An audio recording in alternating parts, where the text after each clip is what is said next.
अगर मैं सर मैं जरा अब जनरल भाटिया का रुख करना चाहता हूं। जनरल साहब, मैंने आपके व्यूज पढ़े, आपका मानना है कि ये इस सिस्टम के साथ ऐसे वक्त पर इतना बड़ा परिवर्तन करना ये ठीक नहीं है। आपकी वजह हम जाने आपसे।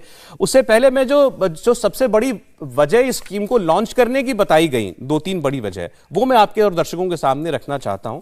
एक तो जिसका इशारा अभी किया जनरल कुलकर्णी ने कि इससे हमारी फौज की प्रोफाइल जो है वो यंग हो जाएगी। हम एक एवरेज एज जो 32 वर्ष है वो घट करके 24-26 साल हो जाएगी। और उससे भी बड़ी बात यह कि आपका जो पैसा पेंशन और सैलरीज पर खर्च होता है टोटल रक्षा बजट का, उसमें कम से कम 30% का इजाफा हो जाएगा कैपिटल एक्सपेंडिचर की तरफ। यानी आप अपने सैन्य उपकरण और तकनीक खरीदने के लिए 30% ज्यादा पैसा लगा पाएंगे। ये दो बड़ी वजह बताई जाती हैं स्कीम के पीछे। आपकी आशंकाएं क्या हैं?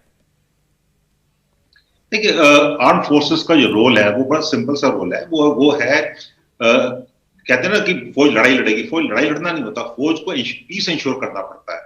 आर्म फोर्सेस जो है लड़ाई लड़ने के लिए नहीं होती, लड़ाई लास्ट रिजॉर्ट है। और मैं मानता हूं कि लड़ाई नहीं हो, वो सबसे अच्छी बात है।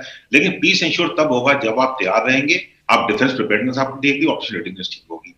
जो अग्निपथ स्कीम है, जैसे जनरल कुलकर्णी ने बताया, बिल्कुल सहमत हूं उनसे। रिक्रूटमेंट प्रोसेस में, भर्ती के प्रोसेस में, भर्ती के प्रोसीजर में, भर्ती के क्राइटेरिया में कोई बदली नहीं है। हमारे जवान वहां से आ रहे हैं जहां से आ रहे थे पहले, वही करेंगे जो करना है उन्होंने। लेकिन क्या होगा अभी, एक जवान जो पहले, एक रिक्रूट जो भर्ती होने लाता 2 से 3 साल तैयारी करता था भर्ती होने के लिए, उसमें एक जज्बा होता था, एक उसमें चाहत होती थी, एक उसमें जोश होता था कि मैंने आना है और मैंने एक ऑर्गेनाइजेशन आर्मी का हिस्सा बनना है, मैंने वहां पर नौकरी करनी है।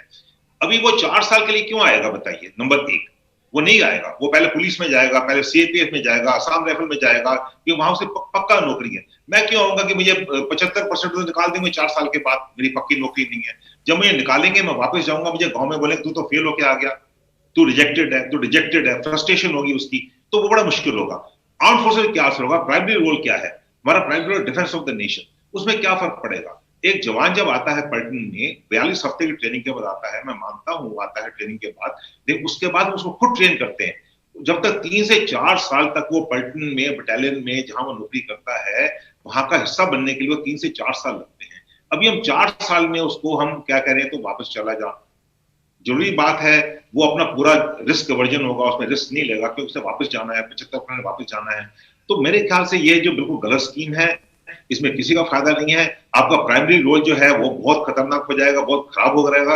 आर्म फोर्सेस की कम्बैट इफेक्टिवनेस है जो उसमें फर्क पड़ेगा, हमारी डिफेंस प्रिपेयरनेस फर्क पड़ेगा।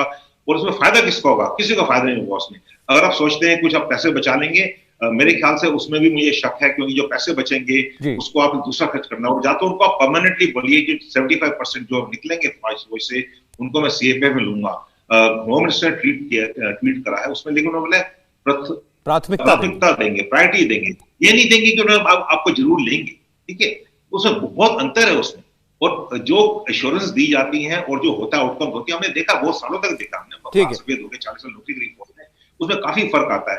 तो जो इंडियन सोल्जर है, मैं ये कहना चाहूंगा, जो कॉस्ट मिनिमम करता है और डिलीवरी मैक्सिमम करता है, आज उसी के पीछे हम पड़े हैं कि उसकी पेंशन ज्यादा है, उसकी पे ज्यादा है।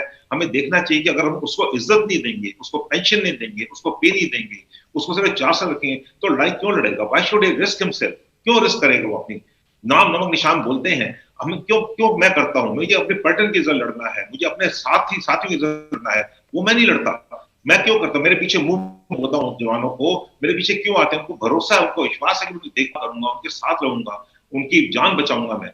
लेकिन जब वो 4 साल के लिए आएगा, वो बोलेगा मैं खुद अपनी जान जोखिम में डालूं। हमने ये पीएलए का देखा है। आप लाइन ऑफ एक्शन कंट्रोल में जाइए, पीएलए सोल्जर्स जो है इंडियन सोल्जर मुकाबला क्यों नहीं कर सकते हैं? जनरल कुलकर्णी तो सियाचिन में रहे, उनको तो पता होना चाहिए, फर्स्ट सोल्जर सियाचिन, कि वहां पर जो आता है 2 साल के लिए जो कंस्क्रिप्ट आता है, वो इसलिए सोच रहा है मैं 2 साल पूरा करूं, वापस जाऊंगा, मुझे एडमिशन मिलेगी, मुझे मिलेगा। तो वो बिल्कुल वापस देख रही, वो लुकिंग ऑन शोल्डर कि मैं मां के पास जाऊंगा, घर के वापस जाऊंगा, मैं रिस्क क्यों लूं? ठीक ठीक। उसको देख के आप लड़ाई देख ली यूक्रेन में, टेक्नोलॉजी ठीक है, बट सर टेक्नोलॉजी के ऐसे ही पीछे मतलब मैं मैं आप जो बातें कह रहे हैं वो इंडियन कॉन्टेक्स्ट में कह रहे हैं, भारतीय फौज के परिप्रेक्ष्य में कह रहे हैं। बहुत सारे लोगों ने उदाहरण दिया कि दुनिया में ऐसे कई देश हैं जो कि ऐसी ही भर्ती स्कीम पर चलते हैं, उसमें इसराइल का नाम भी दिया जाता है, फ्रांस का नाम भी लिया जाता है।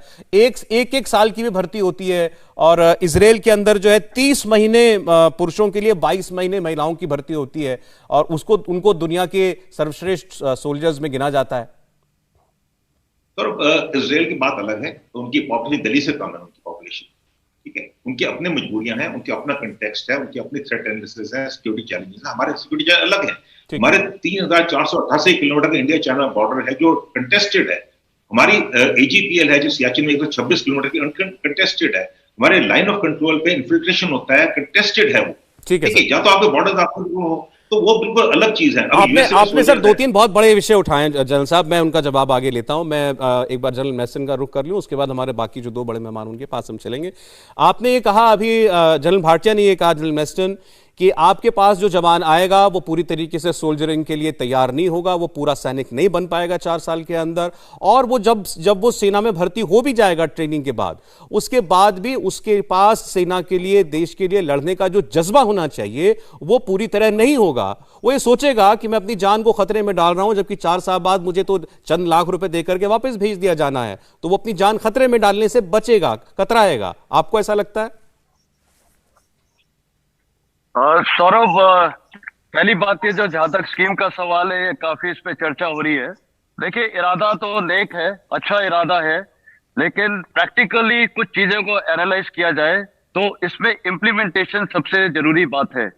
अब इम्प्लीमेंटेशन में सबसे बड़ी चीज ये है कि हमें ये समझना है कि एक जवान, पहली बात, जवान कहां से आते हैं? ये रूरल इंडिया से आते हैं, गांव से आते हैं। वो फौज में क्यों आता है? कुछ कारण है। सबसे पहला कारण है वो देश की सेवा के लिए आ रहा है, लेकिन एक और बहुत बड़ा कारण है, वो एक अपनी फैमिली को सपोर्ट करने आ रहा है, उसको एक नौकरी चाहिए, और वो फौज में इसलिए आ रहा है, इज्जतदार नौकरी है, देश की सेवा करने आ रहा है, और साथ में इसको पता है कि फौज मेरी देखभाल कर रही है। कैसे? कि जब तक मैं फौज में हूं मैं लड़ूंगा, देश के नाम पे लड़ूंगा, सब कुछ करूंगा, क्योंकि फौज मेरी हर चीज को देख रही है। साथ में मेरे को एक फाइनेंशियल सिक्योरिटी मिल रही है पेंशन के लिहाज से, वो सबसे जरूरी चीज है।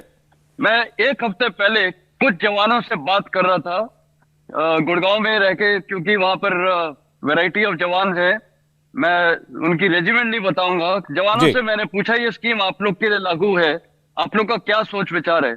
और जो एक जवान ने बोला वो मैं बताना चाहूंगा। सबसे बड़ी चीज उन्होंने ये बोला कि सर, फौज में हम इसलिए आते हैं, लेकिन ज्यादा जरूरी है हमने अपने घर वालों को सपोर्ट करना है।